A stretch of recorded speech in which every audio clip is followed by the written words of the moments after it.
আমরা বাংলাদেশের 18 কোটি মানুষ এই আওয়ামী লীগকে দেখতে চাই না। হাসিনা পালিয়েছে, তাই না? কি হাসিনা পালিয়েছে কিনা? কন্যা কেন হাসিনা পলাইছে, কিন্তু তার প্রেতাত্মারা এখনো আছে। তারা এখনো ষড়যন্ত্র করছে বাংলাদেশে আবার তাদের রাজত্ব প্রতিষ্ঠা করবার। পারবে নাকি বন্ধুগণ? আমাদের তরুণদের সামনে তারা টিকে থাকতে পারবে? তাদের ষড়যন্ত্র চক্রান্ত কি সফল হবে? হবে না বন্ধুগণ।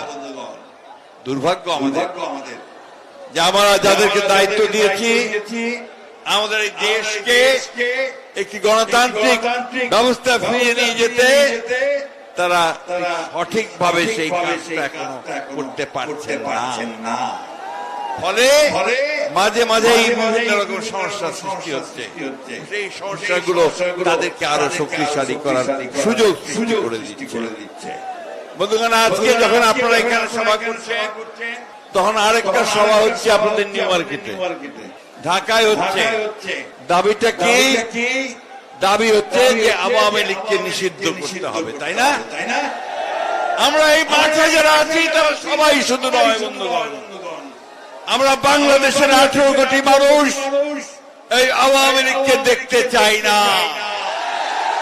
কারণ এই আওয়ামী লীগ বাংলাদেশ স্বাধীন হওয়ার পর থেকেই তারা এই বাংলাদেশের মানুষের উপর নির্যাতন করে এসেছে, গণতন্ত্রকে ধ্বংস করেছে, একদলীয় শাসন ব্যবস্থা বাকশাল প্রতিষ্ঠা করেছে।